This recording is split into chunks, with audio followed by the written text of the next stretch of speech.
In the lavish palaces of the Ottoman Empire, sleep wasn't just rest, it was a ritual.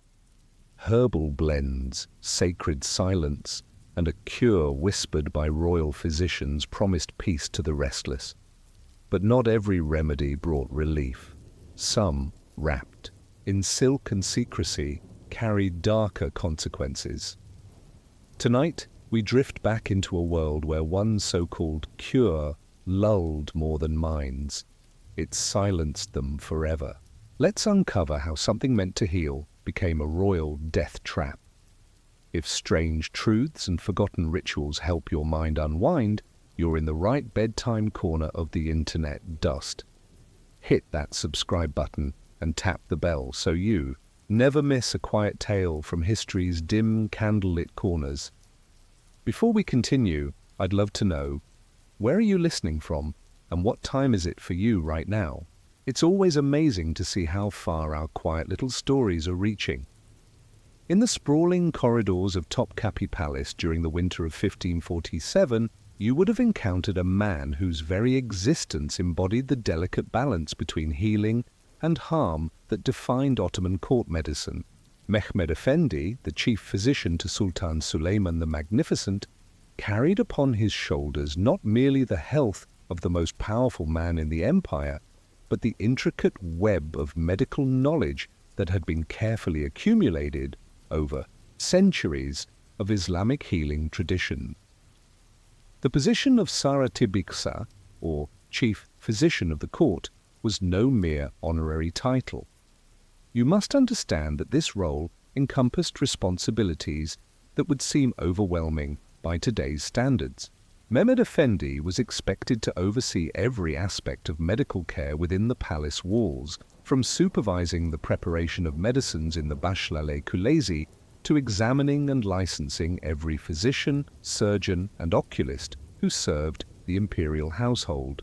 His authority extended beyond the palace to every hospital, medical school, and private practice throughout the empire, making him perhaps the most powerful medical administrator of his time.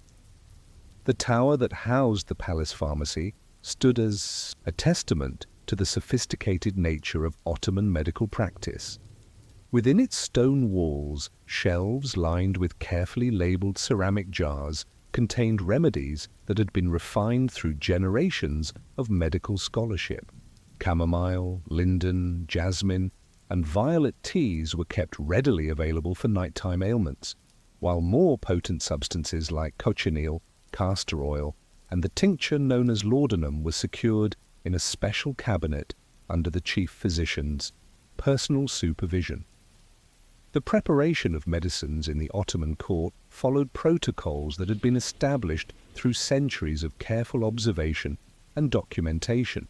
Each remedy was compounded according to precise formulations that balanced the four humours: blood, phlegm, yellow bile, and black bile, which Ottoman physicians believed governed all aspects of human health. The most prized preparation was Tiryak al-Farouk, Farouk's antidote, a complex mixture of 40 ingredients that required at least 6 months of aging before it could be administered to patients. This antidote was considered so valuable that its preparation was overseen personally by the chief physician, and its formulation was among the most closely guarded secrets of the palace pharmacy. Yet it was not these elaborate compounds that would prove most dangerous, but rather a seemingly simple tincture that had become increasingly common in European medical practice.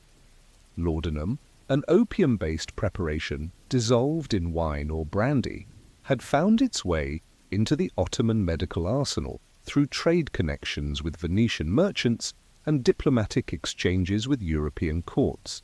The Ottoman Empire had long been a supplier of opium to the West, cultivating poppies in the fertile regions of Anatolia, but the refined tincture represented a concentrated form of the drug that carried both promise and peril.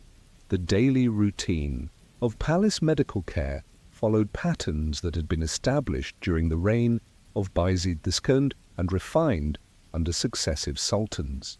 Each morning, Mehmed Effendi would receive reports from the various palace physicians regarding the health of the royal family, the harem, and the extensive household staff. The timarhanes, or palace hospitals, maintained detailed records of treatments administered, medicines dispensed, and the progression of various ailments. These records, written in the flowing Arabic script that was the language of Ottoman medical scholarship, preserved not only individual case histories, but also the accumulated wisdom of Islamic medicine. The winter of 1547 proved particularly challenging for the palace medical staff. An unusually severe cold season had brought with it a wave of respiratory ailments that affected everyone, from the highest-ranking officials to the servants who maintained the palace's countless chambers. The Sultan himself had begun experiencing difficulty sleeping, a condition that his physicians attributed to an excess of yellow bile brought on by the stress of ongoing military campaigns and the administrative demands of governing an empire that stretched from the Danube to the Arabian Peninsula. Sleep disorders were well recognized in Ottoman medical literature. The condition known as seher subati, or restless sleep, was characterized by the patient's inability to remain asleep, waking repeatedly throughout the night in a state of agitation. This differed from its opposite condition, subat-i seheri, in which patients slept excessively and could barely be roused. The medical manuscripts of the time attributed these conditions to imbalances in the humoral system, with seher subati resulting from an excess of safra, or bile, creating heat and restlessness in the body. The treatment protocols for sleep disorders typically involved a combination of dietary adjustments, herbal remedies, and environmental modifications. Patients were advised to avoid foods that generated heat in the body, such as spiced meats and strong wines, while consuming cooling substances like cucumber, lettuce, and pomegranate syrup. The sleeping chambers were to be kept cool and dark, with soft music played at a distance to encourage natural sleep rhythms. Gentle massage with oils infused with lavender or rose petals was also recommended to calm the mind and prepare the body for rest. However, when these conventional treatments failed to provide relief, Ottoman physicians had begun to experiment with more potent remedies. The availability of laudanum presented an attractive option for cases of severe insomnia, as the opium-based tincture had demonstrated remarkable effectiveness in inducing deep, peaceful sleep. European physicians had reported significant success, with the preparation, and medical texts imported from Italian universities described precise dosing regimens that seemed to offer safe and reliable results. The preparation of laudanum in the palace pharmacy followed procedures that Mehmed Effendi had learned through correspondence with physicians in Venice and Vienna. Raw opium, obtained from the poppy fields of central Anatolia, was dissolved in a mixture of wine and brandy, then strained through fine cloth to remove impurities. The resulting tincture was both bitter and sweet, with a distinctive aroma that experienced physicians could recognize immediately. The concentration of active principles in this preparation was significantly higher than in traditional opium-based remedies, requiring careful measurement and precise timing in its administration. As winter deepened and the Sultan's sleep difficulties persisted, the pressure upon Mehmed Effendi intensified. Court life in the Ottoman Empire operated according to rigid schedules and ceremonial requirements that left little room for the disruption caused by a chronically sleepless ruler. The Sultan's daily audiences with foreign ambassadors, his review of administrative documents, and his participation in religious observances all depended upon his ability to maintain the appearance of robust health and mental clarity. A tired, irritable ruler posed dangers not only to the efficient functioning of government, but to the delicate balance of power that maintained order throughout the empire. The decision to employ laudanum as a treatment for the Sultan's insomnia was not made lightly. Mehmed Effendi consulted extensively with his assistant physicians, reviewed the available medical literature, and even sought advice through discreet correspondence with colleagues in other Islamic courts. The consensus among medical authorities was that opium-based preparations, when properly administered, represented one of the most effective treatments available for severe sleep disorders.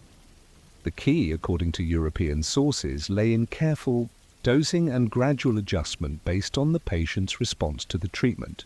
But what none of these learned physicians fully understood was the treacherous nature of opium tolerance, or how quickly the boundary between therapeutic relief and dangerous dependence could be crossed. As Mehmed Effendi prepared to begin what he believed would be a carefully controlled course of treatment, he remained unaware that he was about to initiate a sequence of events that would fundamentally alter not only the Sultan's health, but the very foundations of Ottoman medical practice. The sleep cure that promised to restore the ruler's vitality would instead become a trap from which there might be no escape. The first administration of laudanum to Sultan Suleiman took place on a particularly bitter evening in January 1548, when the winds from the Black Sea had turned Topkapi Palace into a maze of cold corridors and draughty chambers. You would have observed Mehmed Effendi approaching the Sultan's private quarters with the careful deliberation of a man who understood that the success or failure of this treatment could determine not only his patient's welfare, but his own continued existence within the dangerous politics of the Ottoman court. The preparation had been compounded with meticulous attention to detail. Following the European protocols he had studied, Mehmed Effendi had calculated the initial dose based on the Sultan's physical constitution, his age, and the severity of his insomnia. The laudanum was mixed with a small amount of sweetened wine to mask its bitter taste, a practice recommended in the medical texts to ensure patient compliance. The dose, measured using a silver spoon that had been crafted specifically for pharmaceutical purposes, represented what contemporary medical authorities considered a safe and effective starting point for treatment. The immediate results exceeded Mehmed Effendi's most optimistic expectations.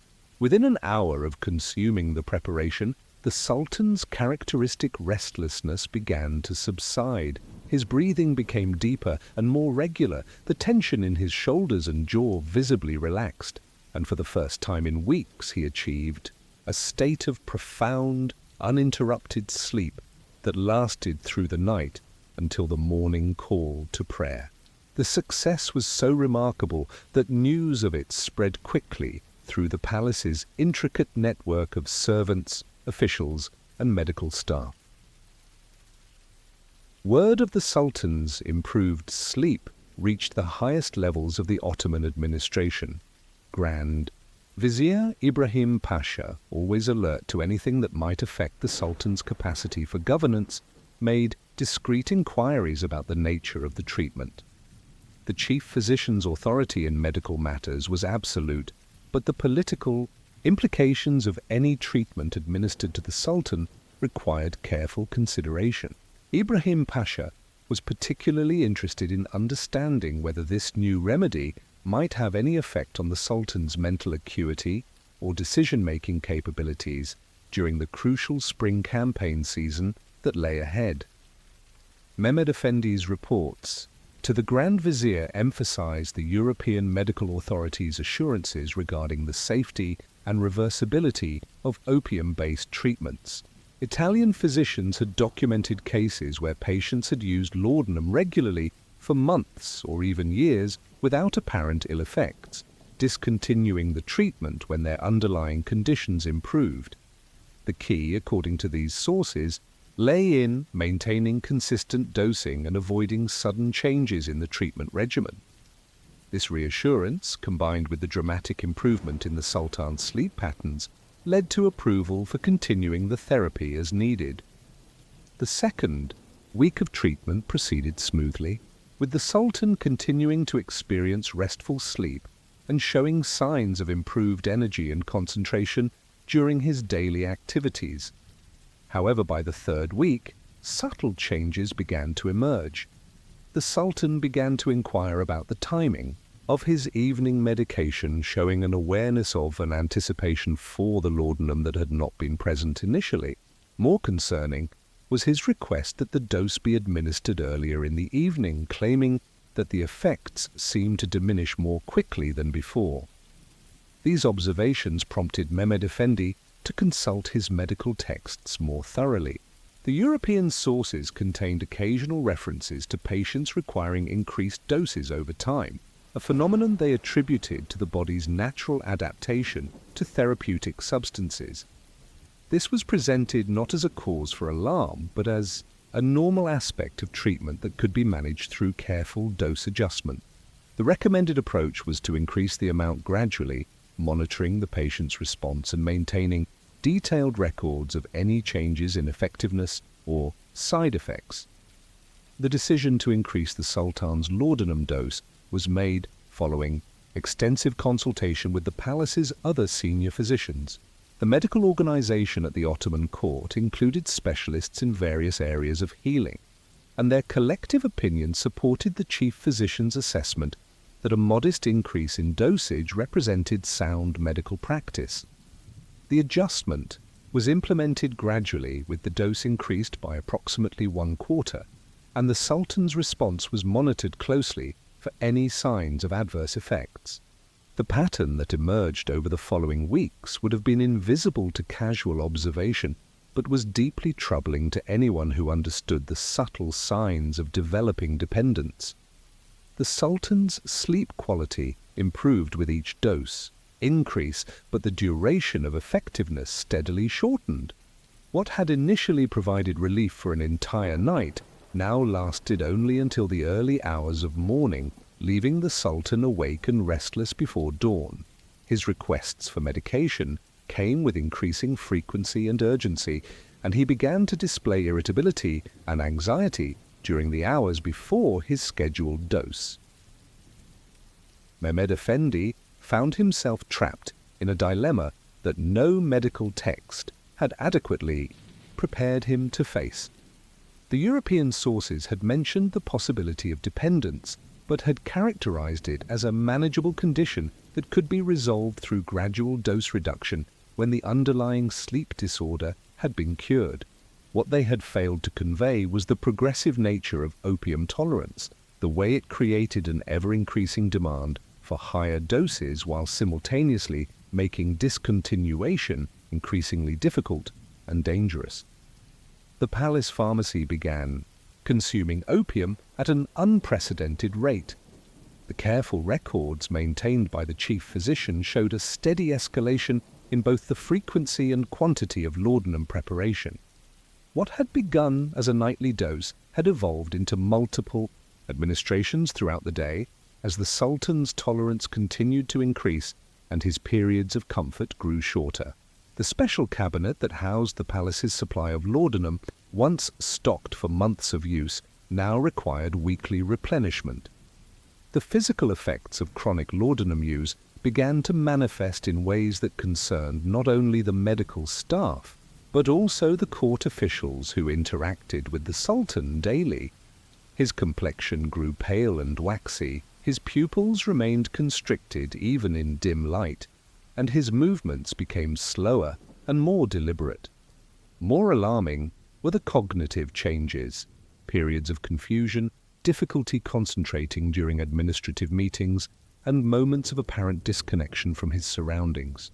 These symptoms were subtle enough to escape the notice of foreign ambassadors and ceremonial audiences, but they were unmistakable to those who knew the Sultan well. The diplomatic implications of the Sultan's condition created additional pressure on Mehmed Efendi to find a solution. The Ottoman Empire in 1548 faced military threats on multiple fronts, with ongoing conflicts in Persia and growing tensions with the Habsburg Empire. The Sultan's capacity for strategic thinking and decisive leadership was essential to maintaining the empire's position. Any sign of weakness or incapacity at the highest level of government could embolden enemies and destabilize the delicate alliances that preserved Ottoman power. Attempts to reduce the laudanum dosage proved catastrophic. When Mehmed Effendi tried to decrease the amount by even a small fraction, the Sultan experienced symptoms that were far more severe than his original insomnia. He suffered from violent tremors, profuse sweating, severe anxiety, and what appeared to be hallucinations. These withdrawal symptoms were so intense and distressing that they made normal functioning impossible, forcing the chief physician to restore the previous dosage to prevent what seemed like impending collapse. The medical literature of the time contained no adequate guidance for managing opium withdrawal. The European texts that had initially seemed so authoritative revealed their limitations when confronted with the reality of severe dependence. The few references to discontinuing opium treatment assumed that patients would experience only mild discomfort, comparable to weaning from other medicinal substances. The violent physical and psychological reactions exhibited by the Sultan were unprecedented in Mehmed Effendi's experience and appeared to have no effective treatment within the existing medical framework. As winter gave way to spring in 1548, the chief physician found himself administering increasingly large doses of laudanum simply to maintain the Sultan's basic functionality. The original goal of treating insomnia had been completely overshadowed by the desperate need to prevent withdrawal symptoms. The trap had closed completely. Discontinuing the treatment was impossible, but continuing it required ever-increasing amounts of a substance that was gradually destroying the very person it was meant to heal. The question that haunted Mehmed Effendi's sleepless nights was no longer how to cure the Sultan's sleep disorder, but how to prevent the cure from becoming the cause of an even greater catastrophe. By the summer of 1548, the Topkapi Palace had become a place where whispered conversations ceased abruptly when certain footsteps approached, where servants averted their eyes from sights they were not meant to witness, and where the normal rhythms of court life had been subtly but fundamentally altered to accommodate a terrible secret. You would have noticed, if you possessed the keen observation skills necessary for survival in such an environment, that the Sultan's daily schedule had been modified in ways that seemed minor but carried profound implications for the governance of the empire. The morning audiences with provincial governors and foreign ambassadors now began later and ended earlier. Administrative sessions that had once extended deep into the afternoon were curtailed when the Sultan showed signs of fatigue or confusion. Most tellingly, the legendary attention to detail that had characterized Suleiman's governance began to waver, with important documents sometimes receiving only cursory review and complex policy decisions being deferred or delegated to the Grand Vizier with unprecedented frequency. Mehmed Effendi's position had evolved from chief physician to something approaching a jailer, though he was as much a prisoner of the situation as his imperial patient. The daily ritual of laudanum administration had become the organizing principle around which all other palace activities revolved. The special cabinet in the pharmacy tower now required constant replenishment, and the chief physician found himself calculating opium supplies with the same meticulous attention that military commanders devoted to provisions for a siege. The physical deterioration of the Sultan had progressed to a point where cosmetic measures were necessary to maintain appearances during public ceremonies. Court tailors had been discreetly instructed to adjust the fit of the Sultan's robes to accommodate his weight loss, while the palace's master of ceremonies arranged lighting and seating to minimize the visibility of his tremors and pallor. The elaborate protocols of Ottoman court life, originally designed to emphasize the Sultan's divine authority and physical perfection, now served the additional purpose of concealing his growing frailty. The preparation of laudanum had evolved far beyond the simple tincture that Mehmed Effendi had initially compounded. The palace pharmacy now functioned as a sophisticated laboratory for developing increasingly concentrated preparations. Raw opium was processed through multiple stages of refinement, with the resulting extract dissolved in progressively stronger alcoholic solutions. The chief physician had been forced to develop new measurement techniques to handle doses that would have been considered lethal just months earlier. The Sultan's tolerance had reached levels that defied medical understanding. The amount of laudanum he now required daily exceeded the total quantity that had originally been intended to last for weeks of treatment. European medical texts contained no guidance for managing such extreme tolerance, leaving Mehmed Efendi to navigate uncharted territory with only his observational skills and increasingly desperate intuition. Each dose adjustment represented a calculated risk. Too little would trigger catastrophic withdrawal symptoms, while too much threatened immediate overdose and death. The political implications of the Sultan's condition created additional layers of complexity and danger. Grand Vizier Ibrahim Pasha had begun making discreet inquiries about the nature and duration of the medical treatment, clearly concerned about its impact on the Sultan's capacity for leadership. The spring military campaign against Persia, originally scheduled to begin under the Sultan's personal command, had been postponed indefinitely due to administrative complications, a euphemism that fooled no one at the highest levels of government but maintained the fiction of normalcy for external consumption. The Ottoman medical system that had initially supported and legitimized the laudanum treatment now became a source of increasing isolation for Mehmed Efendi. His subordinate, physicians, while maintaining public loyalty, began to distance themselves from the controversial therapy.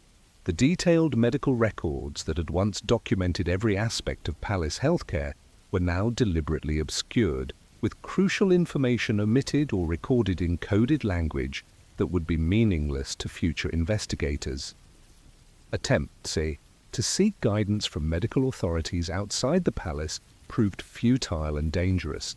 Correspondence with European physicians was necessarily cryptic, as any detailed description of the Sultan's condition would constitute a state secret of the highest order. The few responses that Mehmed Efendi received contained platitudes about patience and gradual dose reduction that demonstrated a complete lack of understanding of the severity of the situation. The isolation was complete.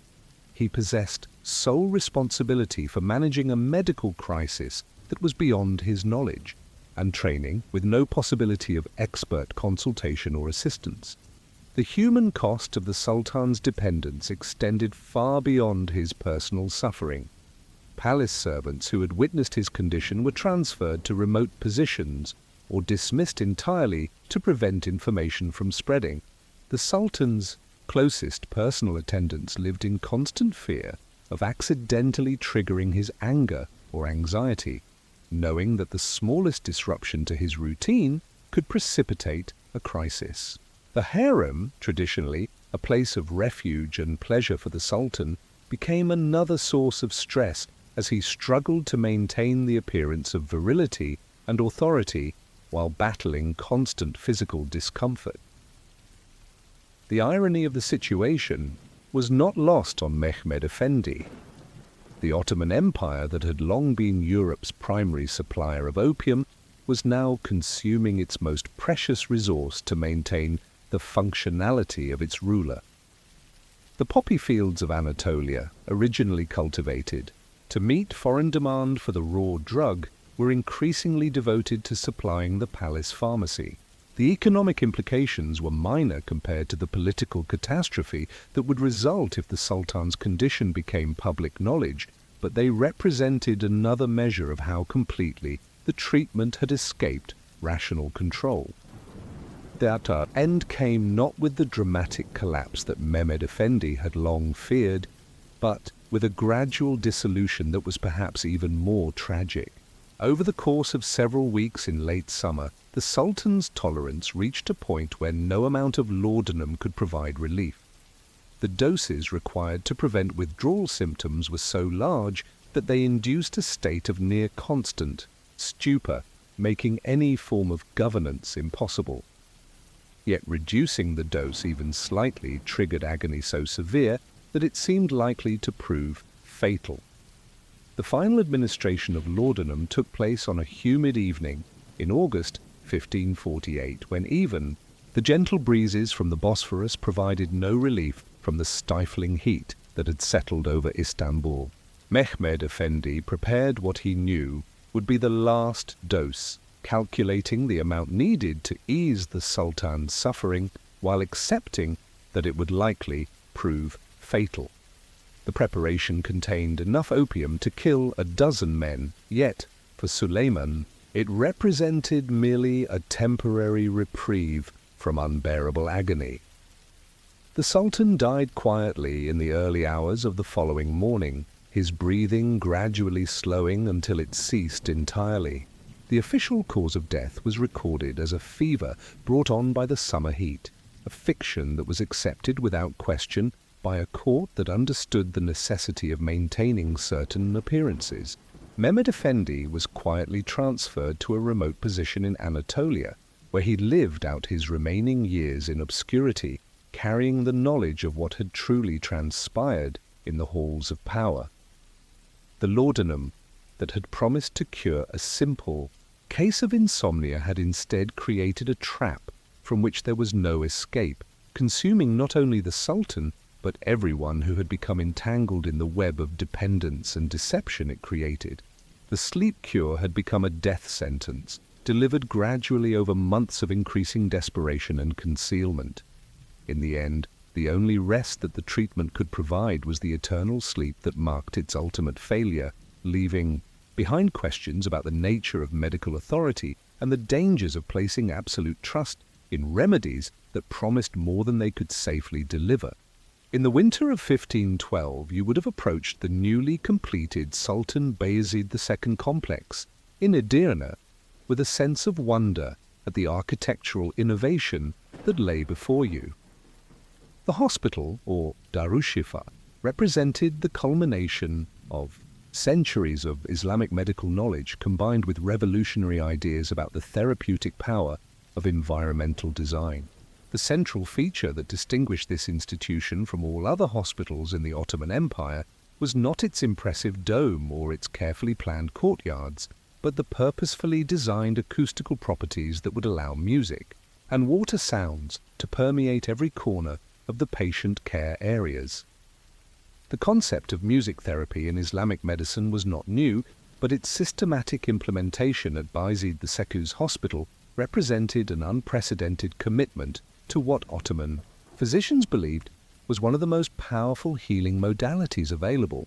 The excellent acoustics of the building had been achieved through careful attention to the height and curvature of the central dome, the placement of the patient rooms in relation to the music stage, and the integration of flowing water features that created a constant background of soothing sounds. Dr. Isa ibn Yaqub, the hospital's first chief physician, had spent years studying the medical applications of music therapy before accepting his appointment to this revolutionary institution. His understanding of the theoretical foundations underlying musical healing drew upon the works of Al-Kindi, Al-Farabi, and Ibn Sina, great Islamic scholars, who had developed sophisticated theories about the relationship between sound, emotion, and physical health. According to these authorities, specific musical modes could influence the balance of the four humours in the human body, providing therapeutic effects that complemented and enhanced traditional pharmaceutical interventions. The hospital complex itself was organized around the principle of creating a total healing environment. The first courtyard contained 6 outpatient rooms and service facilities, including a kitchen, laundry, and syrup room with medicine stores. The second courtyard housed administrative offices, while the third section, the inpatient Shifahane, or cure house, represented the architectural and therapeutic heart of the institution. Here, a large central hall covered by a high dome was surrounded by 6 winter rooms and 4 summer rooms, with a dedicated music stage positioned to maximize the acoustic distribution of therapeutic sounds. The patient rooms had been designed with meticulous attention to both privacy and acoustic accessibility. The hexagonal arrangement ensured that patients could not see one another, preserving dignity and reducing anxiety, while the positioning of doors and windows allowed musical performances to reach each room with optimal clarity and resonance. The winter rooms, situated in the inner parts of the hexagonal configuration, provided warm, enclosed spaces for patients requiring intensive care, while the summer rooms offered better ventilation for those whose conditions improved with fresh air circulation. The therapeutic program implemented by Dr. Isa ibn Yaqub represented a carefully structured approach to musical healing that had never before been attempted on such a scale. Morning sessions featured gentle instrumental music performed on traditional Islamic instruments. The oud, a lute-like stringed instrument, the ney, a reed flute, the kanun, a zither, and various percussion instruments including the reek and daf. These performances were designed to align with the natural rhythms of the human body, beginning with slow, meditative pieces that gradually increased in complexity and energy as patients awakened and prepared for the day's activities.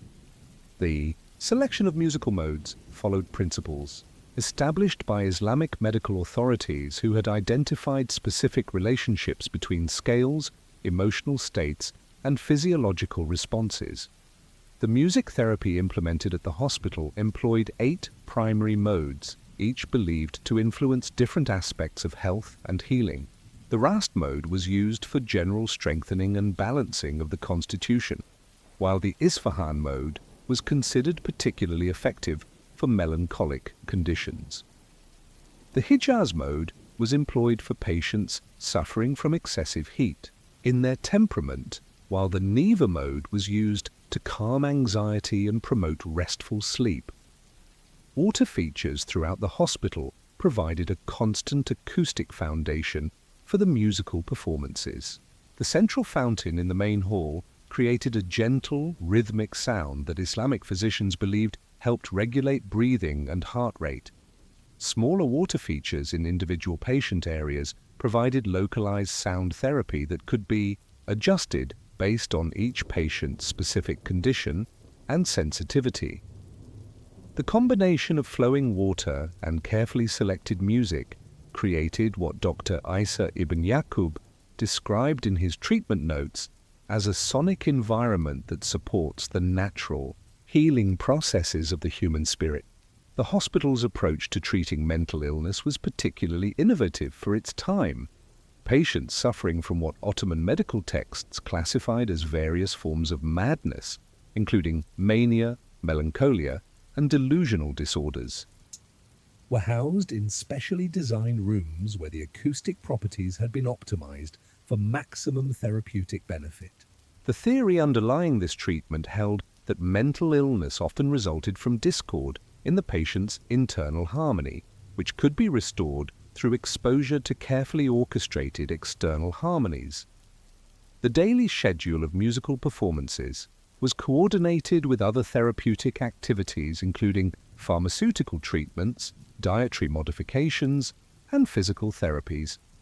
Morning music sessions were followed by the administration of herbal medicines prepared in the hospital's syrup room, where specialized compounds were created to complement the effects of the acoustic treatments. Afternoon performances featured more energetic music designed to stimulate appetite and encourage physical activity, while evening sessions returned to gentle, sleep-inducing melodies that prepared patients for restful nights.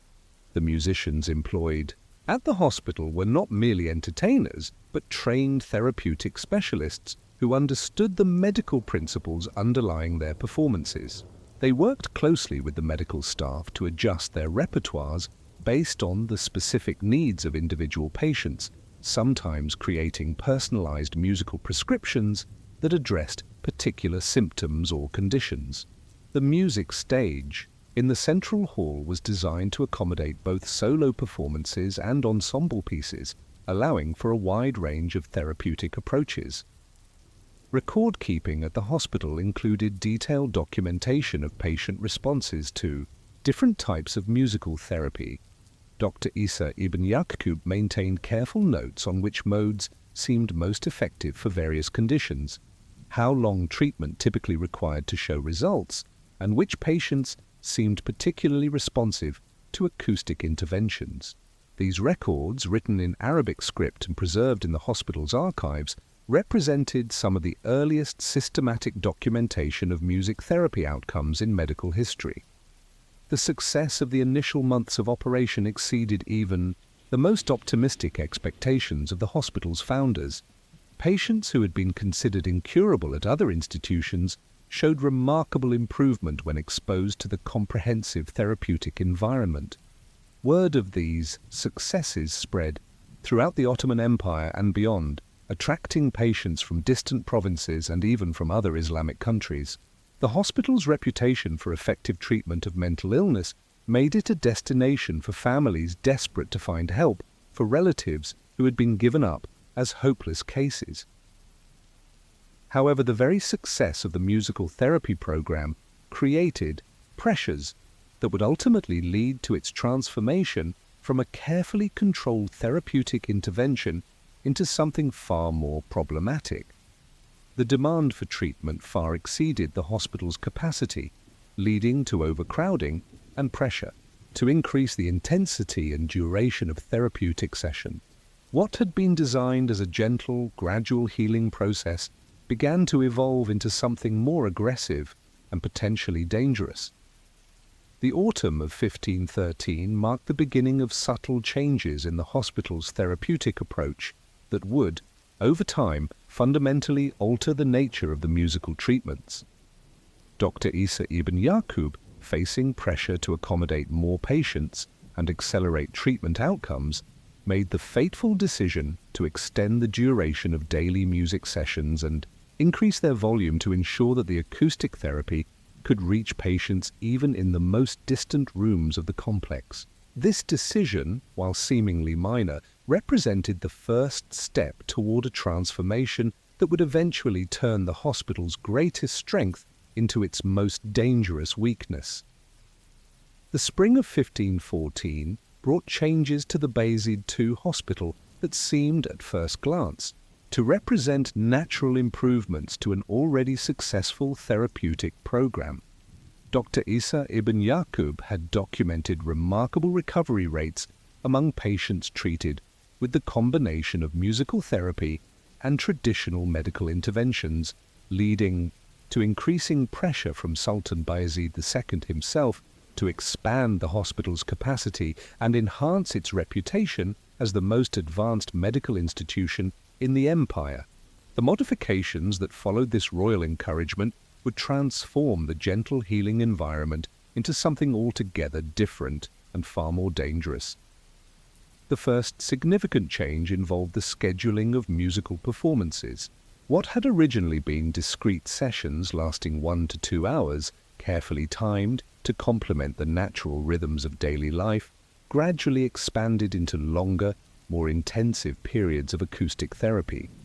Dr. Isa ibn Yaqub rationalized this modification by noting that some of his most severely affected patients seemed to show the greatest improvement during extended exposure to therapeutic music. The music stage that had once hosted 3 or 4 performances daily now featured nearly continuous musical activities from dawn until well past midnight. The increased intensity of the acoustic environment required hiring additional musicians and expanding the range of instruments used in therapeutic sessions. The traditional ensemble of oud, ney, kanun, and percussion was augmented with larger instruments including multiple drums, cymbals, and brass instruments that could produce higher volumes and more complex harmonic structures. The excellent acoustics of the hospital building, originally designed to distribute gentle sounds evenly throughout the patient areas, now amplified these more powerful performances to levels that penetrated every corner of the complex. Patient responses to the intensified musical therapy were initially encouraging. Individuals who had shown little improvement under the original treatment protocol began demonstrating rapid changes in behavior and mood. Patients with severe melancholia appeared more animated and responsive, while those suffering from manic conditions seemed to achieve greater periods of calm. Dr. Isa ibn Yaqub documented these improvements meticulously, noting that the enhanced acoustic stimulation seemed to accelerate the healing process in ways that exceeded his theoretical expectations. However, more careful observation revealed concerning patterns that challenged the assumption that more music necessarily meant better therapy.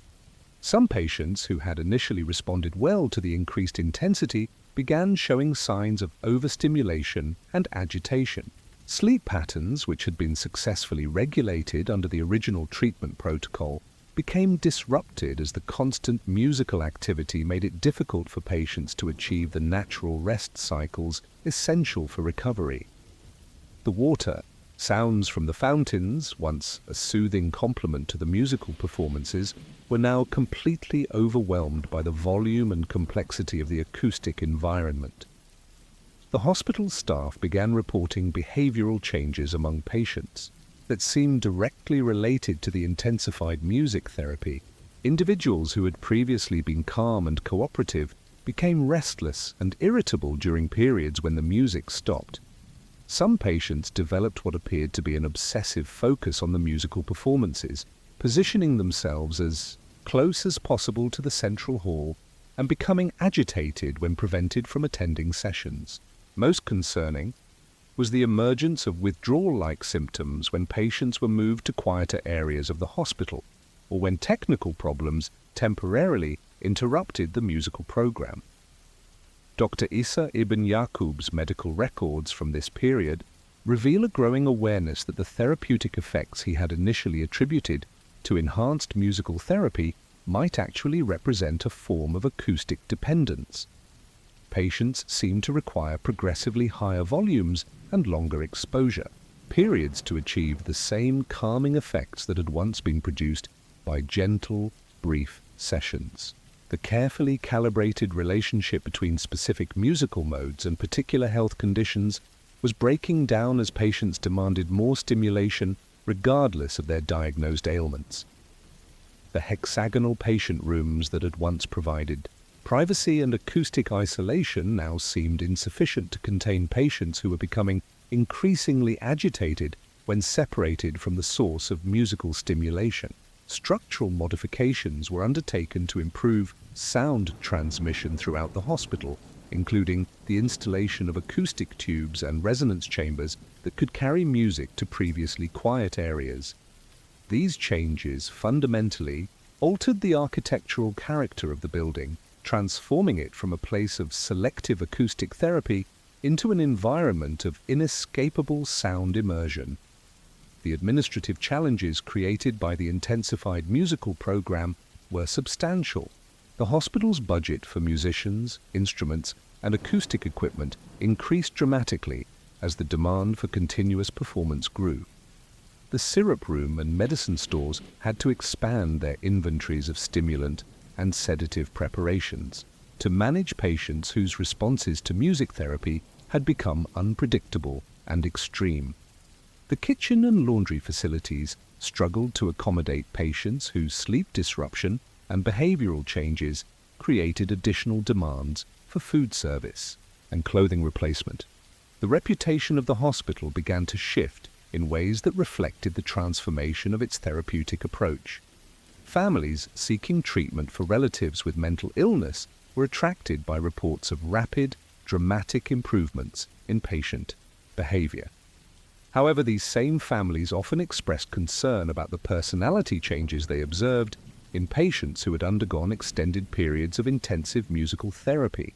Former patients described feeling unable to tolerate silence, requiring constant acoustic stimulation to maintain emotional stability, and experiencing severe anxiety when removed from musical environments. Dr. Isa ibn Yaqub found himself caught between competing pressures that made rational therapeutic decision-making increasingly difficult. The Sultan and other imperial officials were pleased with the hospital's reputation for achieving rapid results and wanted to see the program expanded to serve even more patients. However, the physician's own observations suggested that the intensive, Musical therapy was creating new problems that might be worse than the original conditions it was meant to treat. The medical literature contained no guidance for managing what appeared to be acoustic addiction, leaving him to improvise treatments for complications that had never been documented in Islamic medical scholarship. The summer of 1514 marked a turning point in the hospital's approach to musical therapy, though the significance of the changes would not become fully apparent until much later. Faced with patients who seemed unable to function without constant musical stimulation, Dr. Isa ibn Yaqub made the decision to implement what he called continuous therapeutic acoustic immersion. This protocol meant that music would be performed 24 hours a day, 7 days a week, with rotating teams of musicians ensuring that patients never experienced complete silence. The implementation of continuous music created logistical challenges that strained the hospital's resources and fundamentally altered its character as a medical institution. The music stage required constant maintenance and supervision, with instruments and equipment being damaged by the relentless schedule of performances. Musicians developed hearing problems and exhaustion from the demanding work conditions, leading to high turnover and the need to constantly train new performers in the specialized techniques required for therapeutic music. Patient behavior under the continuous music protocol became increasingly erratic and unpredictable. Some individuals seemed to achieve a state of perpetual calm that resembled more a form of stupor than genuine healing. Others became hyperactive and manic, unable to rest or concentrate on anything except the musical performances. Most disturbing were patients who developed what appeared to be auditory hallucinations, claiming to hear music even when performances had temporarily stopped, and becoming violent when staff insisted that no music was playing. The water features throughout the hospital, originally designed to provide gentle acoustic therapy, now served primarily to mask the sound of patient distress and staff conversations about the deteriorating situation. The fountains ran constantly at maximum flow, creating a background noise that made normal communication difficult and added to the overall acoustic chaos that had replaced the carefully orchestrated therapeutic environment of the hospital's early months. By the end of 1514, the Bayezid II hospital had become something unprecedented in Islamic medical practice, an institution where the primary therapeutic intervention had evolved into the main source of patient suffering. The music that had once promised healing had become an inescapable presence that dominated every aspect of life within the hospital walls. Dr. Isa ibn Yaqub's careful records showed that patients were no longer recovering from their original mental ailments, but were instead developing new conditions that seemed to be direct consequences of the intensive acoustic therapy. The question that haunted his sleepless nights was whether it was possible to reverse the changes that had transformed his therapeutic innovation into a trap from which neither patients nor staff seemed able to escape. By the winter of 1515, the Bayezid II Hospital had become a place that would have filled you with a profound sense of unease had you approached its gates as a visitor seeking the acclaimed healing environment that had once made it famous throughout the Islamic world. The continuous musical performances that now characterized the institution created an acoustic atmosphere that was simultaneously overwhelming and oddly hypnotic, drawing listeners into a state of involuntary absorption that made normal thought and conversation nearly impossible.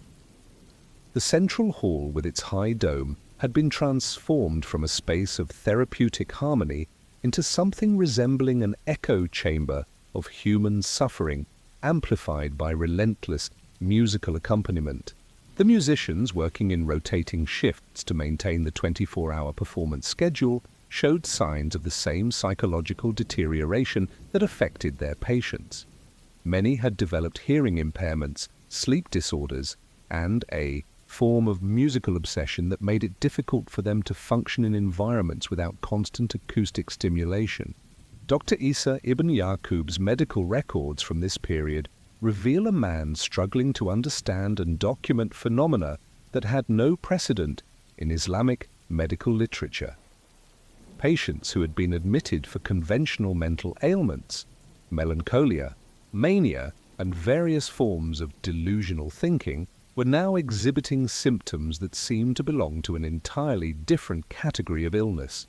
They moved in rhythm to music that others could not hear, engaged in conversations with imaginary musical performers, and became violently agitated when the actual performances temporarily stopped due to equipment failures or musician exhaustion. The patient rooms that had once provided privacy and acoustic control were now merely different vantage points from which to experience the same overwhelming musical immersion. The hexagonal design that had originally ensured patients could not see one another had become irrelevant, as most patients spent their time pressed against doors and windows trying to get as close as possible to the source of the music. The winter and summer rooms had lost their functional distinctions, as the acoustic environment had become so intense that seasonal variations in temperature and ventilation were insignificant compared to the constant sensory assault. The hospital's approach to treating new patients had evolved in disturbing ways that reflected the complete transformation of its therapeutic philosophy. Individuals who arrived seeking help for conventional mental health problems were immediately subjected to the continuous musical immersion, regardless of their specific symptoms or previous treatment history. Dr. Isa ibn Yaqub had abandoned the careful diagnostic procedures and individualized treatment plans that had characterized the hospital's early success, replacing them with a one-size-fits-all approach that assumed all mental illness could be addressed through sufficient acoustic stimulation. The effects of this standardized treatment protocol were catastrophic for patients whose conditions were incompatible with intensive musical therapy. Individuals suffering from conditions that Islamic medical texts classified as caused by excessive heat in the temperament found their symptoms dramatically worsened by the constant stimulation. Patients with anxiety disorders became increasingly agitated and paranoid, while those with certain forms of melancholia retreated into states of near catatonic withdrawal that made them unreachable through any form of intervention. The water features throughout the hospital, originally designed to provide soothing background sounds that complemented the musical performances, had been modified to operate at maximum volume in a futile attempt to create acoustic spaces that might offer patients some relief from the overwhelming musical environment. The result was a cacophony of rushing water that added to rather than alleviated the sensory overload that characterized life within the hospital walls. Administrative records from this period show that the hospital's admission and discharge patterns had changed dramatically from its early years of operation. New patients arrived constantly, drawn by persistent rumors of miraculous cures, but the length of stay had increased exponentially as patients seemed unable or unwilling to leave the musical environment. Discharge planning had become virtually impossible as patients who were removed from the continuous acoustic stimulation experienced severe withdrawal symptoms that made independent living unfeasible. The hospital's reputation in the broader medical community began to shift from admiration to concern and eventually to something approaching horror. Physicians from other Islamic institutions who visited the hospital reported seeing patients in states of distress that seemed to have no relationship to their original mental health conditions. Families who had initially been grateful for the dramatic behavioral changes in their relatives began to express alarm about the personality transformations that seemed to result from extended exposure to the intensive musical therapy. Dr. Isa ibn Yaqub's personal descent paralleled that of his institution and patients. His own extended exposure to the continuous musical environment had begun to affect his judgment, concentration, and emotional stability.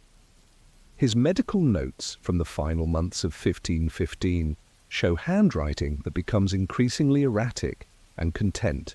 That suggests growing paranoia and grandiose thinking. He began to describe the hospital's musical program in terms that suggested he believed it had achieved something approaching divine intervention in human healing, despite overwhelming evidence that patients were deteriorating rather than improving. The syrup room and medicine stores had been forced to stock unprecedented quantities of sedative and stimulant preparations to manage patients whose responses to the musical therapy had become completely unpredictable. Some individuals required constant medication to prevent them from injuring themselves or others during periods of extreme agitation, while others needed stimulants to maintain basic responsiveness and prevent them from retreating into complete withdrawal from their surroundings. The financial costs of maintaining the continuous musical program had grown beyond any reasonable relationship to therapeutic outcomes. The hospital's budget for instruments, musician salaries, and equipment maintenance consumed resources that could have supported conventional medical care for 10 times as many patients. The kitchen and laundry facilities struggled to provide basic services to patients whose behavioral deterioration had created extraordinary demands for food service and clothing replacement. The end of the musical therapy experiment came not through medical recognition of its failures, but through a catastrophic structural collapse that finally made the hospital's condition impossible to ignore. In January 1516, the constant vibration from the intensive musical performances caused a section of the central dome to crack and partially collapse, killing 3 patients and injuring dozens of others. The acoustic properties that had once been the hospital's greatest asset were destroyed in an instant, leaving behind a space where sound echoed in chaotic, unpredictable patterns that made the musical therapy not only ineffective, but actively harmful. The investigation that followed, the structural collapse, revealed the full extent of the therapeutic disaster that had unfolded at the Bayezid II hospital. Official inspectors found patients in conditions that bore no resemblance to the successful healing environment that had been reported in earlier assessments. Many individuals exhibited symptoms of severe psychological trauma that appeared to be directly related to their exposure to the intensive musical therapy. Others had developed hearing impairments that made normal communication impossible, while some seemed to exist in a permanent state of hallucinatory musical experience that prevented them from functioning in the real world.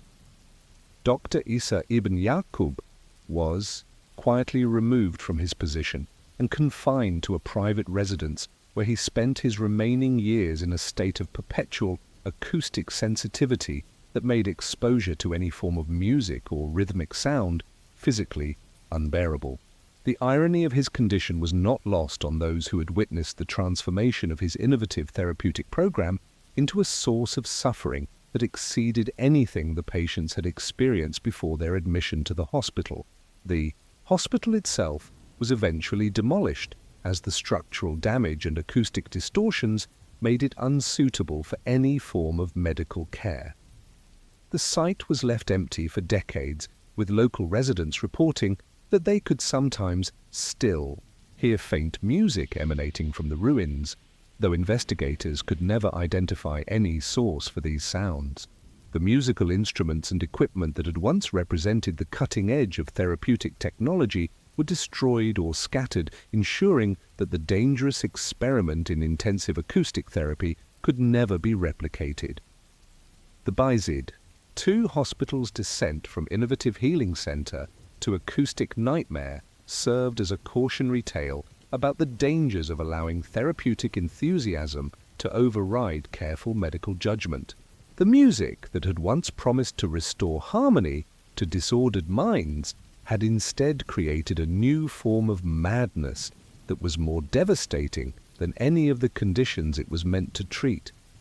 The sleep that patients had sought through musical tranquility became the eternal rest of those who could no longer distinguish between healing and harm, leaving behind only silence where once there had been the promise of therapeutic song. Within the labyrinthine corridors of the Ottoman imperial harem during the reign of Sultan Ahmed III in 1718, you would have discovered a world where medical practice operated according to rules and traditions that bore little resemblance to the formal protocols governing healthcare in the rest of Topkapi Palace. The harem's medical facilities, while technically under the supervision of the palace's chief physician, functioned with a degree of autonomy that allowed for the development of specialized treatments designed to address the unique health concerns of the sultan's wives, concubines, and female servants. The harem infirmary occupied a series of interconnected rooms in the northern section of the women's quarters, carefully positioned to provide privacy while maintaining access to the specialized pharmacy that served the female residents of the palace. Unlike the male-dominated medical facilities elsewhere in the complex, the harem's healthcare system operated primarily through a network of female healers, midwives, and herbalists who had developed their own approaches to treating conditions that were rarely discussed in the formal medical literature of the time. Sultana Ruqayya Hanum, the second consort and mother of two royal princes, had become the unofficial coordinator of medical care within the harem following the death of the previous coordinator during a plague outbreak 3 years earlier. Her authority in health matters derived not from formal medical training, but from her extensive knowledge of traditional remedies and her skill in managing the complex interpersonal dynamics that governed life in the women's quarters. She maintained detailed records of treatments and outcomes written in a cipher known only to the senior women of the harem, preserving medical knowledge that was considered too sensitive for documentation in the official palace archives. Health challenges facing the women of the harem were distinct from those encountered in other parts of the palace, requiring specialized knowledge and treatment approaches that had evolved over generations of female medical practitioners. The combination of enforced confinement, limited physical activity, irregular access to sunlight, and the psychological stresses associated with competing for the sultan's attention created patterns of illness that were poorly understood by male physicians and inadequately addressed by conventional Ottoman medical practice. Sleep disorders were particularly common among the harem residents, manifesting in forms that seemed to combine the classical Ottoman medical categories of seher subati and subat-i seheri, with symptoms that appeared to be unique to the confined environment of the women's quarters. Many residents experienced what Sultana Ruqayya Hanum described in her coded records as the sleep of the perpetually waiting, a condition characterized by an inability to achieve restful sleep due to constant anticipation of possible summons to the Sultan's presence, combined with periods of excessive sleeping during times when such summons were unlikely. The traditional treatments for sleep disorders prescribed by the palace's male physicians, dietary modifications, herbal teas, and environmental adjustments, proved largely ineffective in the harem setting. The women's restricted diet, limited control over their physical environment, and lack of natural daily rhythms made conventional approaches to sleep regulation impractical. This led to the development of alternative therapeutic strategies that relied heavily on pharmaceutical interventions and treatments that could be administered discreetly within the confines of the women's quarters. The harem pharmacy maintained stocks of specialized preparations that were rarely used elsewhere in the palace medical system.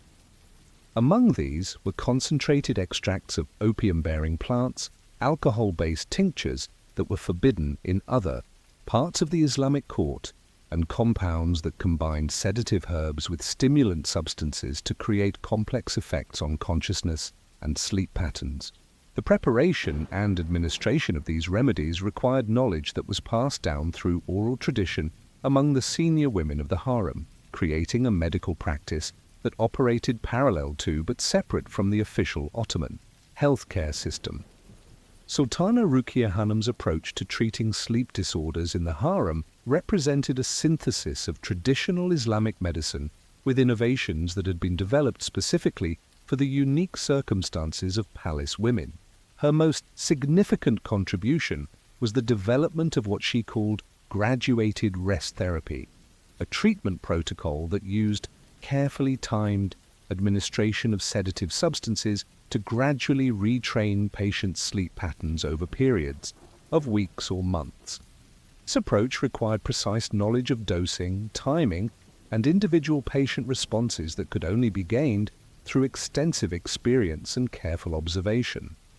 The primary pharmaceutical component of the graduated rest therapy was a preparation that Sultana Ruqia Hanım referred to in her coded records as the silence draft.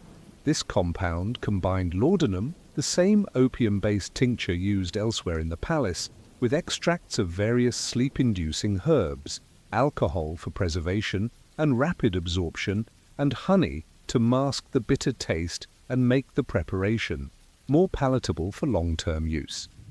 The concentration of active ingredients was significantly higher than in conventional sleep remedies, reflecting the severity of the sleep disorders commonly encountered in the harem environment.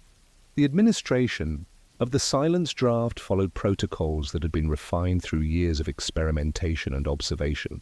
Treatment began with tiny doses administered just before the evening meal, with the amount gradually increased over several days until the patient achieved the desired level of sedation. The goal was not simply to induce sleep, but to create a state of deep, prolonged unconsciousness that would allow the patient's disrupted sleep patterns to reset naturally.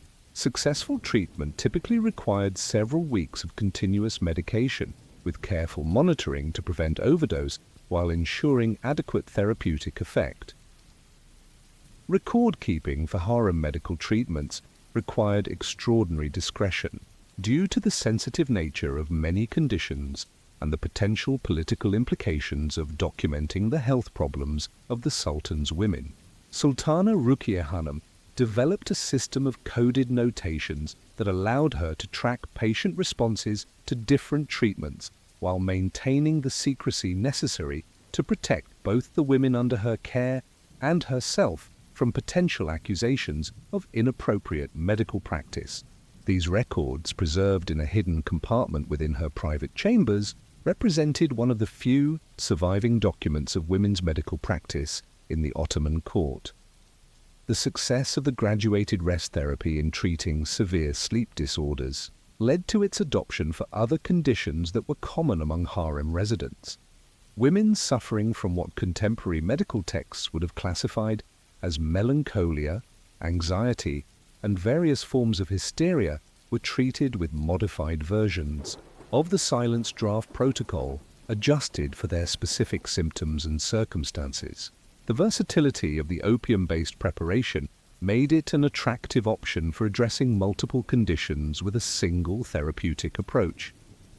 The psychological effects of the graduated rest therapy extended beyond its immediate impact on sleep patterns. Patients reported feeling more emotionally stable, less anxious about their position within the harem hierarchy, and better able to cope with the restrictions and uncertainties of palace life. These improvements in mental state contributed to the treatment's reputation as an effective intervention for the complex array of psychological and physical ailments that affected women in the confined environment of the imperial harem. However, the very effectiveness of the silence draft created pressures for its use in situations that went beyond legitimate medical treatment. The compound's ability to induce prolonged, peaceful unconsciousness made it attractive to women who simply wanted to escape temporarily from the stresses and boredom of harem life. What had begun as a medical intervention for severe sleep disorders gradually evolved into something more like a recreational drug used by women who had no diagnosable illness but sought the temporary relief that the opium-based preparation could provide. The boundaries between therapeutic use and recreational abuse became increasingly blurred as the silence draft gained popularity among harem residents. Sultana Ruqia Hanım found herself under pressure to provide the preparation to women whose requests seemed motivated more by desire for escape than by genuine medical need. The discretion that was necessary for all harem medical practice made it difficult to establish clear guidelines for appropriate use, and the absence of male medical supervision meant that decisions about treatment were made without the broader perspective that might have identified developing problems. By the summer of 1718, the graduated rest therapy had become so popular within the harem that the consumption of opium-based preparations was straining the resources of the specialized pharmacy. The silence draft required significant quantities of laudanum and other controlled substances, and the increasing demand was beginning to attract unwanted attention from palace administrators who monitored pharmaceutical supplies. The success of Sultana Ruqayya Hanum's innovative treatment approach had created conditions that would soon transform a valuable medical intervention into a source of danger that threatened not only individual patients, but the stability of the entire harem community. The autumn of 1718 brought subtle but significant changes to the daily rhythms of life in the Ottoman imperial harem that would have been apparent only to the most observant visitors familiar with the normal patterns of activity in the women's quarters. Conversations became more hushed and less frequent, with long periods of unusual quiet replacing the typical sounds of daily life.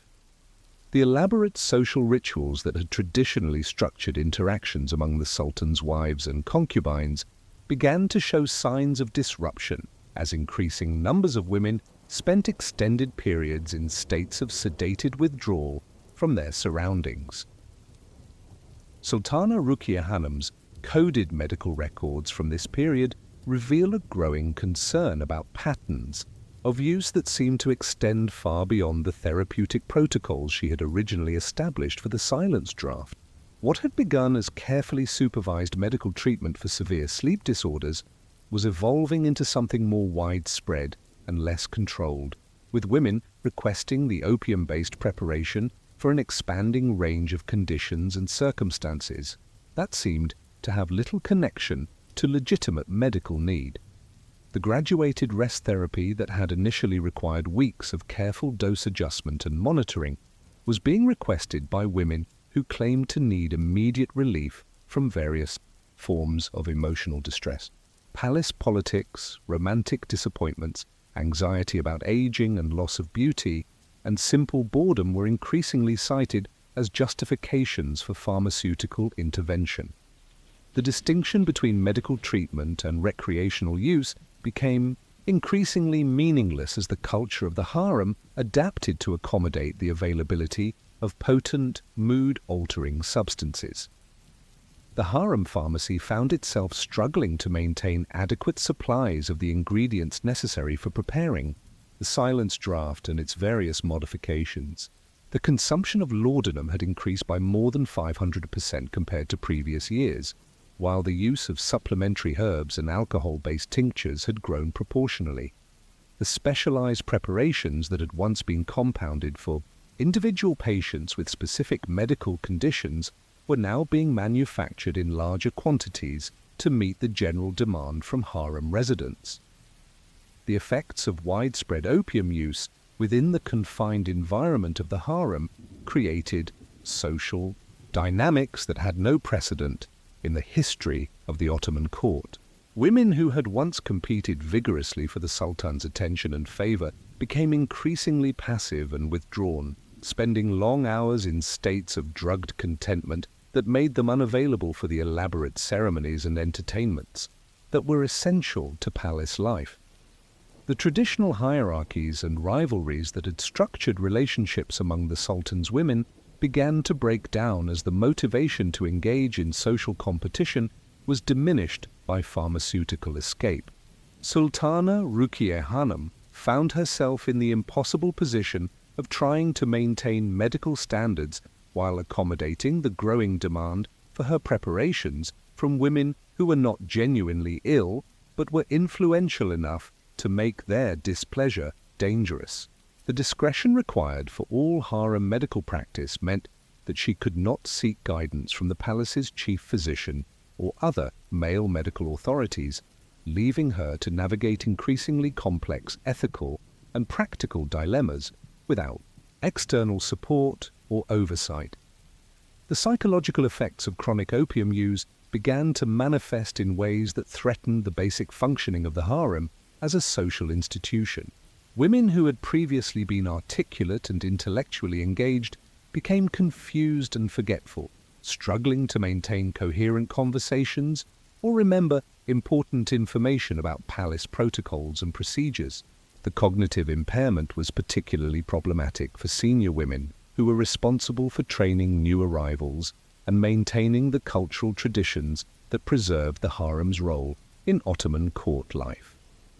The physical deterioration associated with prolonged use of the silence draft became increasingly difficult to conceal from the Sultan and other male palace officials who had occasional contact with harem residents.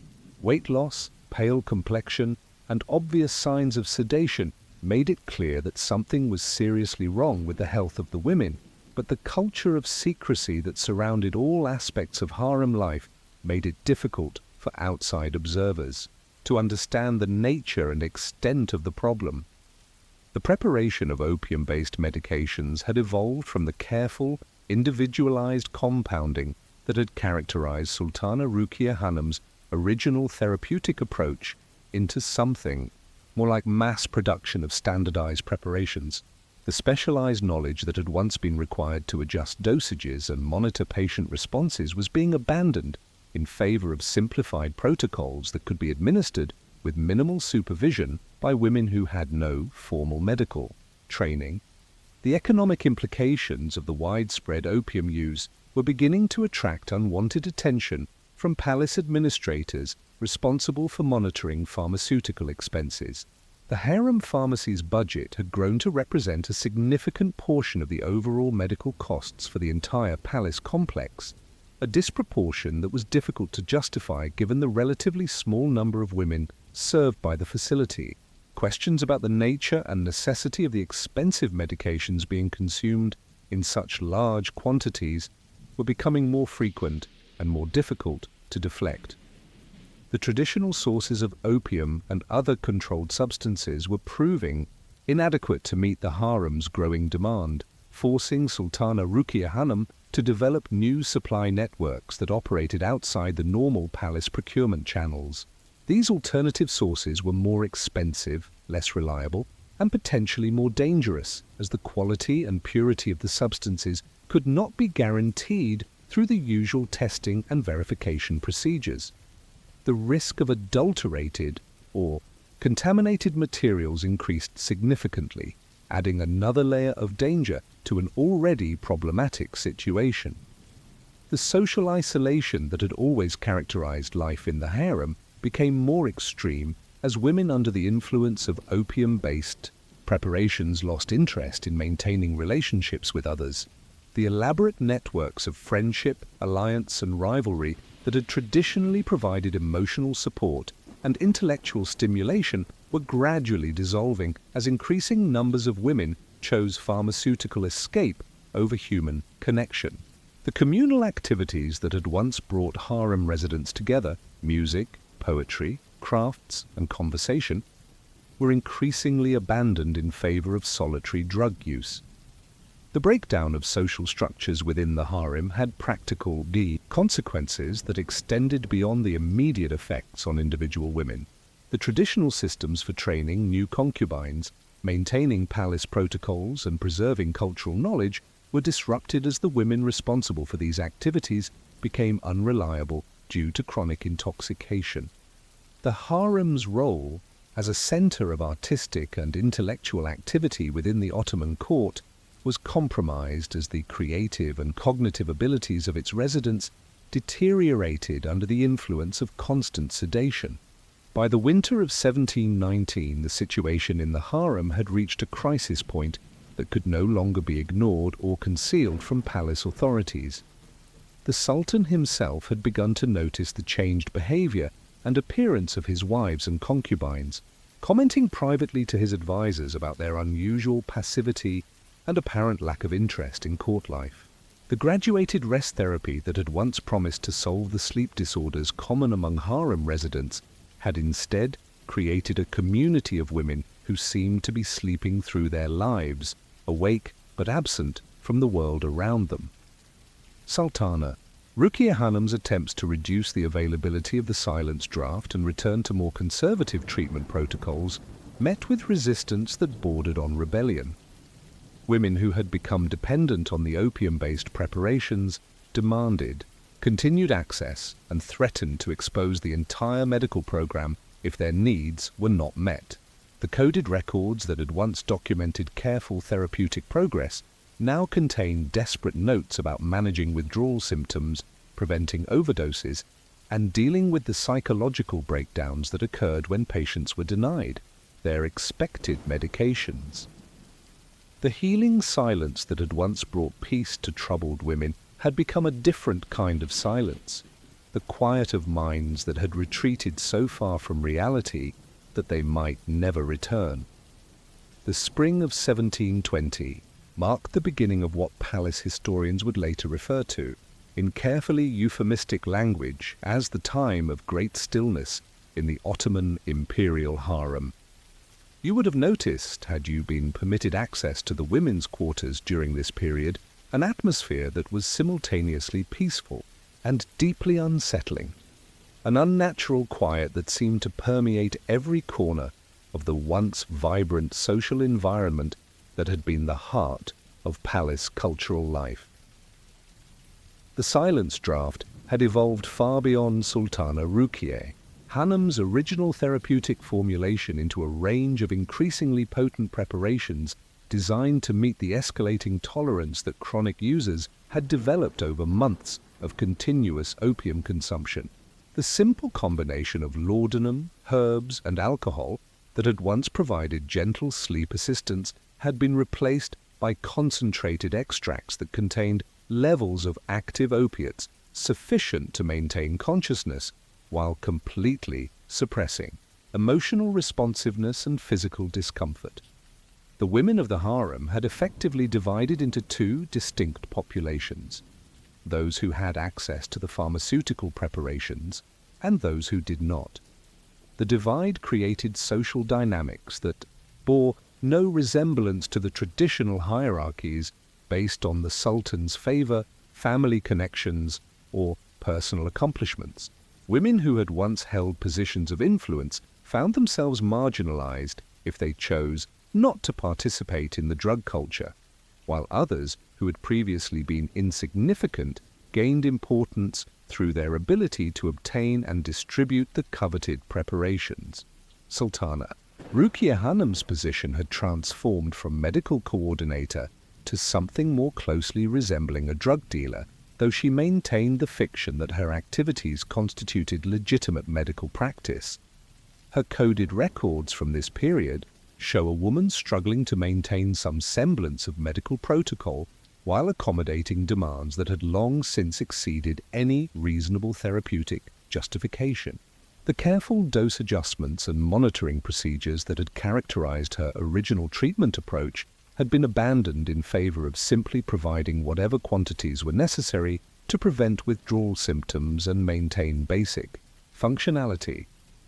The harem pharmacy had become a sophisticated operation for processing and concentrating opium-based substances with equipment and procedures that would have been more appropriate for a commercial drug manufacturing facility than a medical dispensary. The traditional ceramic jars and simple preparation tools had been replaced with distillation apparatus, concentration vessels, and measuring devices capable of handling the large quantities and high potencies required to meet the harem's transformed needs. The physical deterioration of the long-term users had progressed to a point where cosmetic measures were necessary to maintain the appearance of health and beauty that was essential to their role as the sultan's women. Palace servants trained in the application of cosmetics worked daily to conceal the pallor, weight loss, and obvious signs of chronic intoxication that marked the opium users.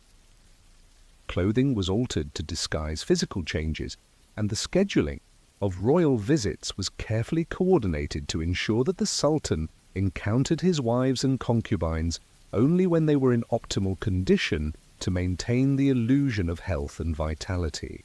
The intellectual and cultural activities that had traditionally been the pride of the Ottoman harem had virtually ceased to exist.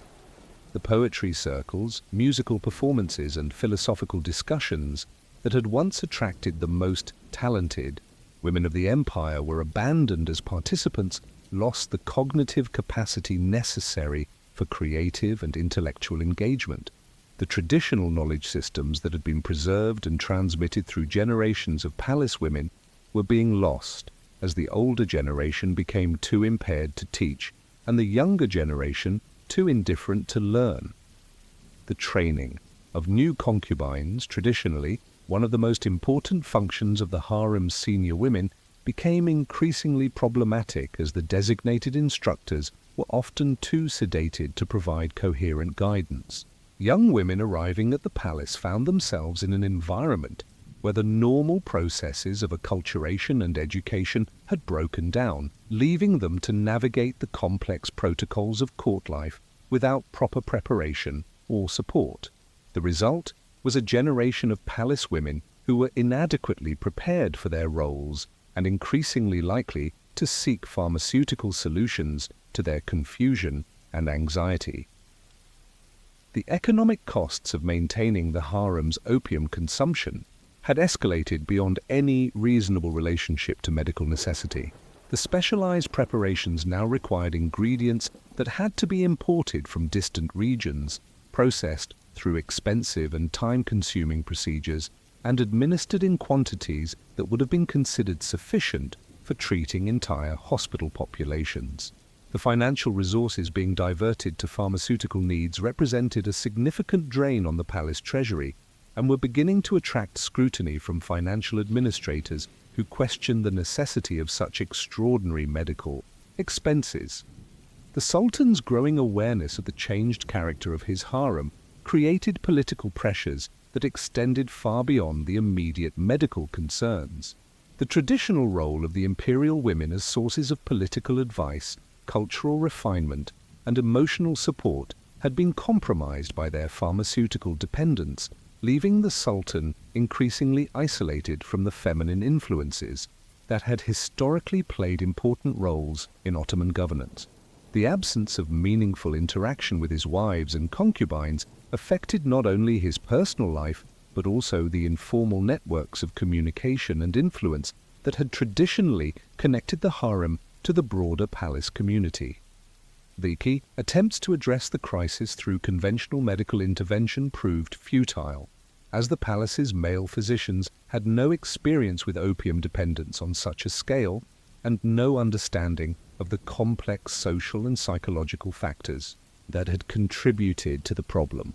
The chief physician was eventually informed of the situation, but found himself powerless to intervene effectively in an environment where his authority was limited and his understanding of the specific circumstances was inadequate. The withdrawal symptoms experienced by women who attempted to discontinue the opium preparations was so severe that they effectively prevented any possibility of voluntary recovery. Physical symptoms, including violent tremors, severe nausea, and debilitating pain, were accompanied by psychological effects that included extreme anxiety, paranoia, and what appeared to be complete emotional breakdown. The harem infirmary lacked the facilities and expertise necessary to manage such severe withdrawal reactions, making any attempt at treatment dangerous and potentially fatal. The social isolation of the opium-dependent women had progressed to a point where they seemed to exist in a parallel universe within the harem, physically present but psychologically absent from the community around them. Their interactions with others became increasingly superficial and mechanical, following learned patterns of behavior without genuine emotional engagement. The rich inner lives that had characterized the most accomplished palace women were replaced by a pharmaceutical contentment that eliminated both suffering and joy, leaving behind individuals who resembled their former selves only in physical appearance.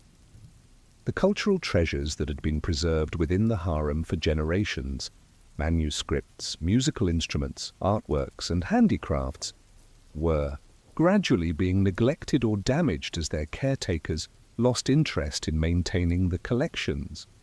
The traditional knowledge of medicine, poetry, music, and other arts that had been passed down through oral tradition was being lost as the women who possessed this knowledge became unable to transmit it effectively to younger generations. The final crisis came in the late summer of 1720, when a batch of contaminated opium resulted in several deaths and numerous severe poisonings among the harem residents. The alternative supply networks that Sultana Ruqayya Hanım had been forced to develop had provided materials that contained dangerous adulterants, leading to respiratory failure and cardiac complications that could not be treated with the limited medical resources available within the women's quarters. The investigation that followed the deaths revealed the full extent of the pharmaceutical disaster that had consumed the harem over the previous 2 years. Palace officials discovered preparation equipment, stockpiles of opium-based substances, and documentation that made clear the systematic nature of the drug distribution operation that had been operating under the guise of medical treatment. The coded records maintained by Sultana Ruqayya Hanım provided investigators with a detailed chronicle of the progression from legitimate medical intervention to widespread addiction. Sultana Ruqayya Hanım faced charges that could have resulted in execution, but the political sensitivity of the situation and the recognition that she had been attempting to address genuine medical needs led to her quiet removal from the palace and confinement in a distant location where she could not reveal the details of what had transpired. The women who had survived the contaminated opium were gradually withdrawn from the pharmaceutical preparations under medical supervision, though many never recovered their former cognitive and emotional capacity. The harem itself was substantially reorganized, with new administrative structures designed to prevent the development of autonomous medical practices that could operate without proper oversight. The pharmacy was placed under direct control of the palace's chief physician, and all pharmaceutical preparations were required to follow standardized protocols that eliminated the possibility of unauthorized experimentation with controlled substances. The cultural and intellectual life of the harem was never fully restored to its former vitality. The generation of women who had been most severely affected by the opium dependence remained permanently impaired, while the younger women who might have revitalized the community had been inadequately educated in the traditions and practices that had previously defined palace feminine culture. The silence that had once promised therapeutic rest had become a permanent quiet that marked the end of an era in Ottoman court life. The legacy of the silent treatment served as a cautionary tale about the dangers of unregulated medical practice and the ease with which legitimate therapeutic interventions could be transformed into sources of suffering and destruction. The sleep that had been sought through pharmaceutical means became an eternal rest for some and a living death for others, demonstrating that the promise of chemical peace could exact a price that exceeded any possible benefit. The harem's experiment with opium-based therapy had created a silence that would echo through the corridors of Topkapi Palace for generations, a reminder that the search for escape from life's difficulties could lead to an escape from life itself. In the bitter winter of 1683, following the disastrous siege of Vienna that marked the beginning of the Ottoman Empire's long decline, you would have encountered in the military hospitals of Istanbul a medical crisis that threatened not only the health of individual soldiers but the very foundation of the empire's military power. The Janissary Corps, once the most feared and disciplined military force in Europe, had returned from the failed campaign carrying with them not only the wounds of battle, but a collection of ailments that seemed to resist all conventional treatment methods. The medical organization that served the Ottoman military had evolved over centuries to address the typical challenges of campaign medicine, treating battle wounds, managing infectious diseases, and maintaining the physical fitness necessary for extended military operations. The Janissaries, as the elite infantry units of the Sultan's household troops, had access to the most advanced medical care available, including Muslim and Jewish surgeons who traveled with the corps during campaigns and maintained sophisticated systems for medical treatment and logistics. Dr. Ahmed ibn Yusuf, the chief military physician assigned to the Janissary medical facilities in Istanbul, had served with distinction during numerous campaigns and was considered one of the most knowledgeable practitioners of battlefield medicine in the Ottoman Empire. His experience included treating everything from sword wounds and gunshot injuries to the various diseases that decimated armies during extended sieges.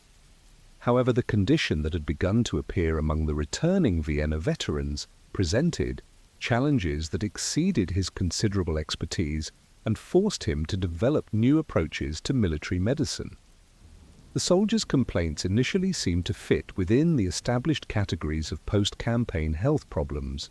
Veterans reported severe sleep difficulties, characterized by an inability to achieve restful sleep due to persistent nightmares, sudden awakening with symptoms of panic and disorientation, and a general state of nervous agitation that made normal rest impossible.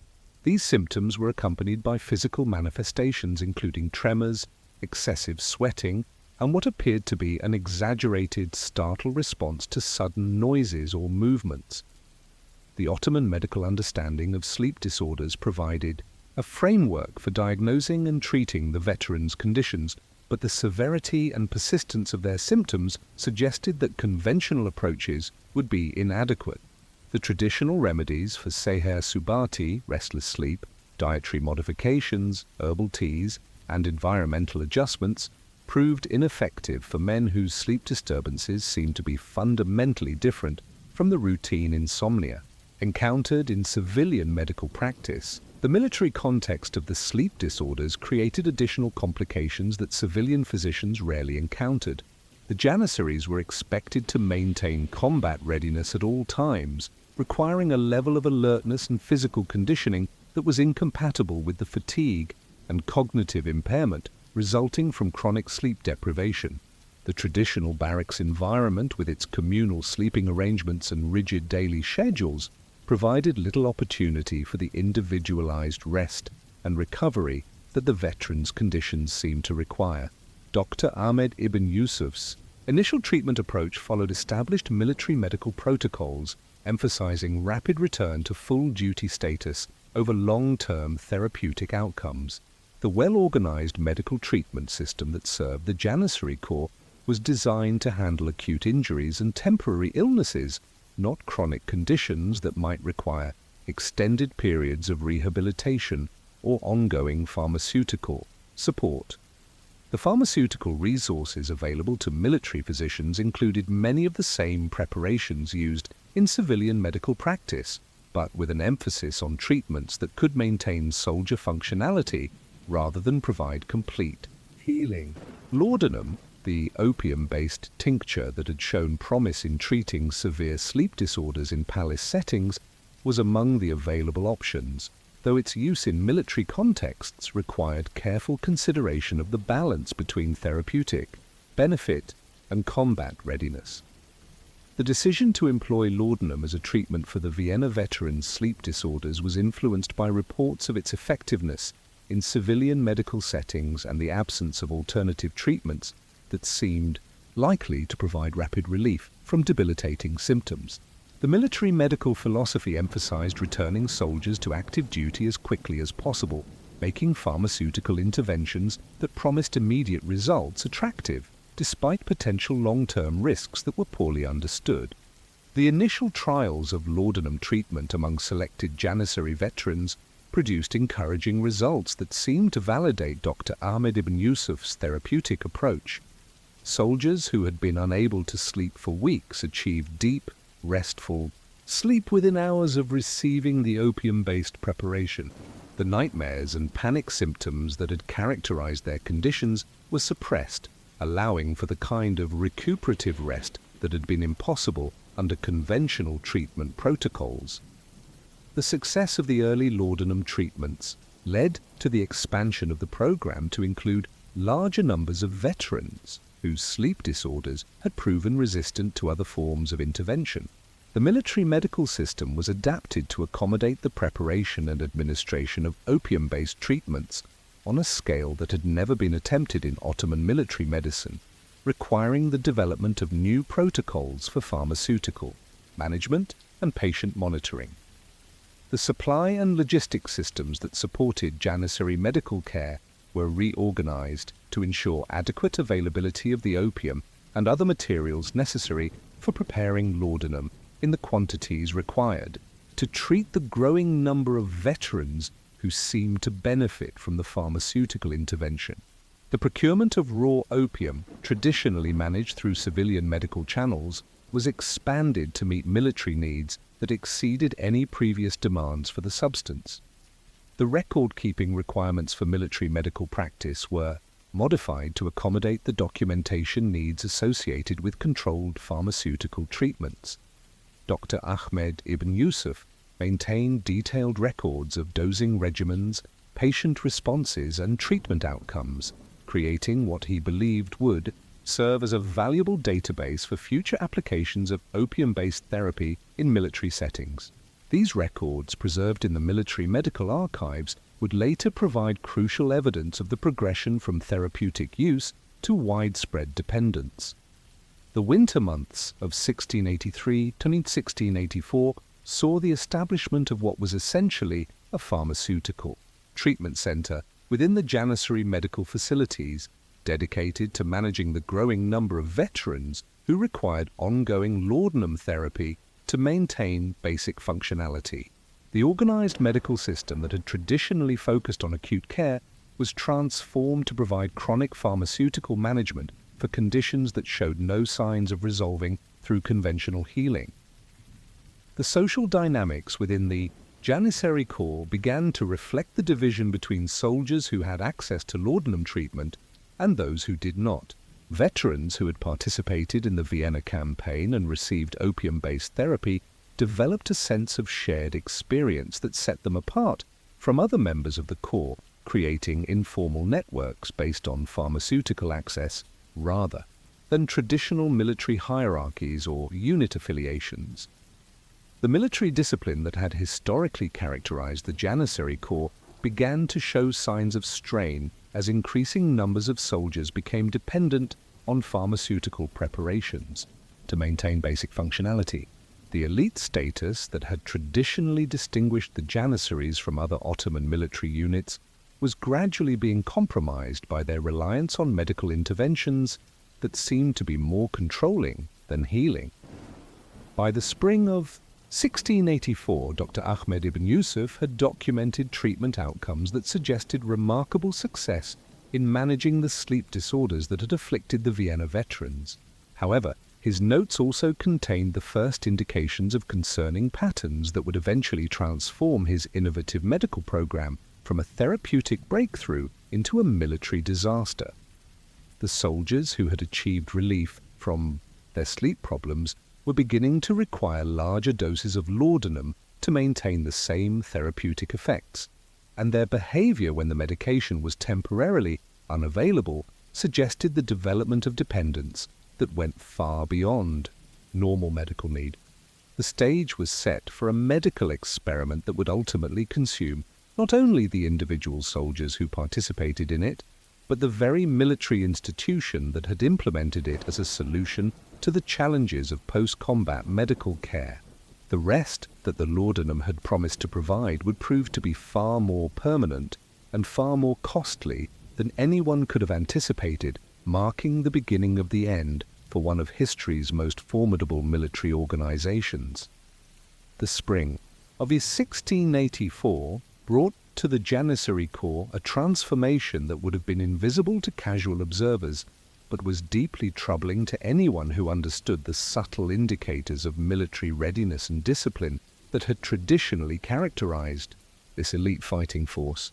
You would have noticed, if you possessed the trained eye of a military commander, that the morning formations moved more slowly than before, that soldiers showed less alertness during training exercises, and that the legendary precision and coordination that had made the Janissaries feared throughout Europe was gradually giving way to a lethargy that seemed to contradict their reputation as the Sultan's premier warriors. Dr. Ahmed ibn Yusuf's medical records from this period document a troubling evolution in the laudanum treatment program that had initially seemed so successful in addressing the sleep disorders of the Vienna campaign veterans. The pharmaceutical intervention that had promised to restore the soldiers' capacity for effective military service was instead creating new problems that threatened to undermine the very foundation of Ottoman military power. The pattern of escalating dosage requirements that had begun to emerge among the earliest laudanum patients was now affecting a significant portion of the treated veterans. Soldiers who had initially achieved restful sleep with modest amounts of the opium-based preparation now required doses that would have been considered dangerous just months earlier. The military medical system found itself devoting an increasing proportion of its resources to pharmaceutical management rather than the acute care that had traditionally been its primary focus. The physical changes in the soldiers receiving ongoing laudanum treatment became impossible to ignore. The elite warriors who had once represented the peak of Ottoman military fitness now showed signs of deterioration that affected both their appearance and their combat capabilities. Weight loss, pale complexion, and a general diminishment of physical strength made it clear that the pharmaceutical treatment was exacting a cost that went far beyond its intended therapeutic effects. The training regimens that had maintained Janissary combat effectiveness for centuries began to require modification to accommodate the limitations of soldiers whose pharmaceutical dependence affected their stamina, coordination, and mental alertness. Traditional exercises that had tested and improved military skills were scaled back or eliminated entirely as increasing numbers of veterans proved unable to meet the physical demands that had once been routine requirements for service in the elite corps. The organized medical treatment system that served the Janissaries was reorganized around the needs of pharmaceutical management rather than conventional military medicine. The preparation, storage, and distribution of laudanum became the dominant activity within the medical facilities, requiring specialized knowledge and equipment that diverted resources from other aspects of military healthcare. The physicians and support staff who had once focused on treating battle injuries and campaign-related diseases found themselves functioning primarily as pharmaceutical administrators. The social structure within the Janissary Corps began to reflect the growing importance of pharmaceutical access in determining soldier status and well-being. Veterans who had been designated for laudanum treatment formed informal hierarchies based on their access to different concentrations and formulations of the opium-based preparation. The traditional bonds of military brotherhood and shared combat experience were being supplemented and sometimes replaced by relationships centered around pharmaceutical dependency and mutual support for maintaining drug access. The military discipline that had historically distinguished the Janissaries from other Ottoman forces was gradually undermining by the behavioral changes associated with chronic opium use. Soldiers became less responsive to orders, showed decreased motivation for military activities, and demonstrated increasing preoccupation with the timing and availability of their pharmaceutical treatments. The legendary obedience and precision that had made the Janissary Corps an effective instrument of Ottoman policy were being replaced by the passive compliance of individuals whose primary concern was maintaining access to the substances they had come to depend upon. Dr. Ahmed ibn Yusuf's attempts to reduce the laudanum dosages or implement withdrawal protocols met with resistance that bordered on mutiny among the affected soldiers. Veterans who had initially been grateful for relief from their sleep disorders became hostile and threatening when their pharmaceutical supplies were restricted or modified. The physician found himself in the dangerous position of being both healer and enabler, required to provide substances that he increasingly recognized as harmful in order to prevent what seemed likely to be violent confrontations with desperate soldiers. The supply and logistics systems that supported Janissary operations were strained by the enormous quantities of opium and related materials required to maintain the pharmaceutical treatment program. The procurement and processing of raw opium consumed resources that could have been used for conventional military supplies, while the specialized knowledge required for pharmaceutical preparation diverted skilled personnel from other essential military functions. The secrecy that surrounded the extent of pharmaceutical dependence within the Janissary Corps created additional operational challenges, as military commanders were often unaware of the limitations affecting their units. Planning for military operations became complicated by the need to ensure adequate pharmaceutical supplies for dependent soldiers, while the reduced combat effectiveness of affected units had to be concealed from potential enemies who might exploit knowledge of Ottoman military weakness. The recruiting and training of new Janissary personnel was affected by the changed character of the Corps, as prospective soldiers encountered an environment where pharmaceutical dependence was becoming normalized rather than recognized as a medical problem. The traditional values of military excellence, physical fitness, and warrior discipline were being undermined by a culture that increasingly emphasized pharmaceutical solutions to the challenges of military service. The Ottoman military hierarchy became aware of problems within the Janissary Corps through reports of declining performance during training exercises and ceremonial duties, but the medical nature of the underlying issues was not immediately recognized. Military commanders attributed the changes to post-campaign fatigue, low morale following the Vienna defeat, or temporary adjustment problems that would resolve naturally over time. The possibility that medical treatment was creating rather than solving the performance problems was not seriously considered until the situation had progressed beyond the possibility of easy correction.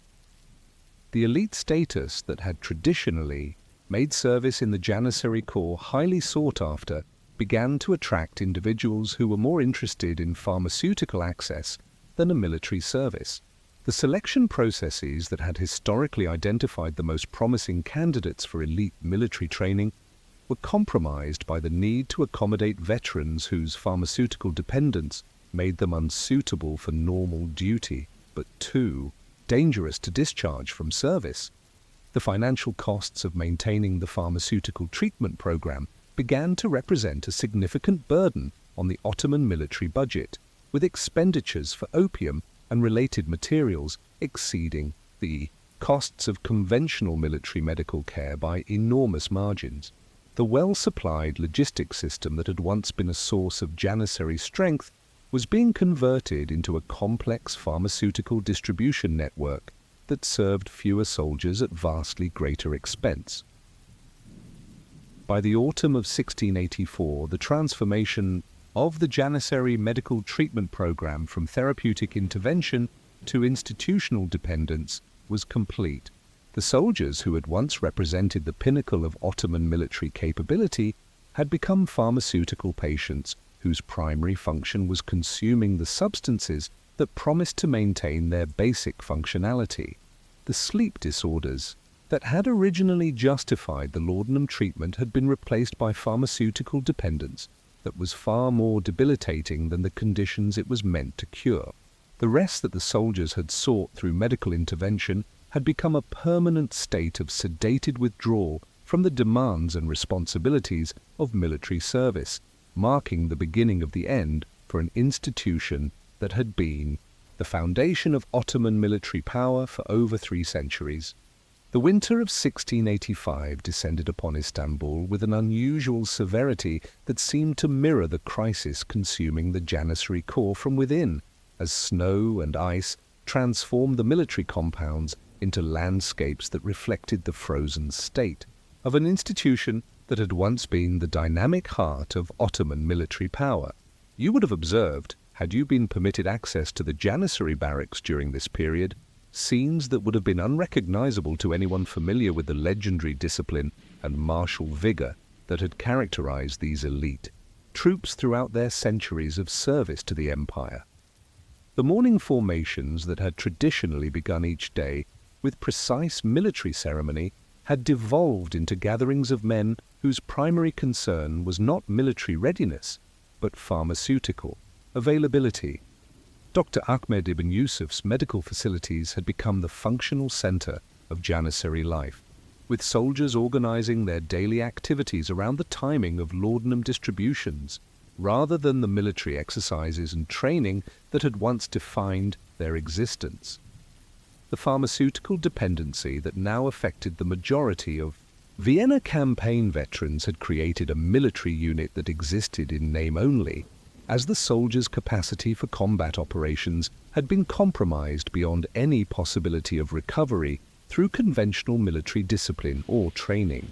The legendary Janissary Corps had been transformed into what was essentially a therapeutic community for opium addicts, maintained at enormous expense by an Ottoman government that was unaware of the true nature of the crisis affecting its premier military institution.